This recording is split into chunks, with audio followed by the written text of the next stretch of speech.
السلام علیکم ناظرین، تیسرے ون ڈے میں بارش کے باعث میچ 47 اوور تک محدود ہوا اور پاکستان نے ایک ایسا کھیل پیش کیا جو تاریخ میں یاد رکھا جائے گا۔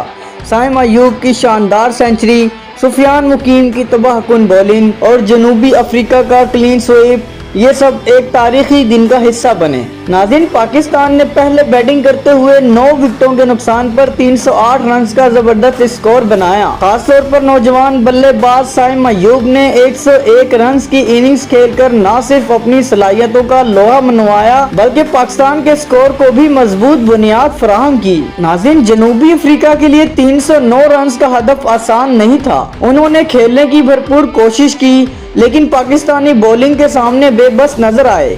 خاص طور پر پاکستان کے ڈیبیو کرنے والے بولر سفیان مقیم نے کمال کی کارکردگی دکھاتے ہوئے 4 وکٹیں حاصل کی اور جنوبی افریقہ کو صرف 42 اوورز میں 271 رنز پر محدود کر دیا۔ یہ صرف ایک جیت نہیں تھی بلکہ ایک تاریخی لمحہ تھا، کیونکہ یہ پہلی بار ہوا کہ جنوبی افریقہ کو ون ڈے سیریز میں کلین سویپ کا سامنا کرنا پڑا۔ پاکستان نے 3 میچز کی یہ سیریز 0-3 سے جیت کر شاندار فتح حاصل کی۔ ناظرین، یہ جیت پاکستان کرکٹ کے لیے ایک نئے دور کا آغاز ہے۔ سائم ایوب کی سنچری اور سفیان مقیم کی شاندار بولنگ نے یہ ثابت کر دیا کہ پاکستانی کرکٹ میں نوجوان کھلاڑی کتنی صلاحیت رکھتے ہیں۔ اگر آپ کو یہ معلومات دلچسپ لگی ہوں تو ہمارے ویڈیو کو لائک کریں اور مزید اپڈیٹس کے لیے چینل کو سبسکرائب کرنا نہ بھولیں۔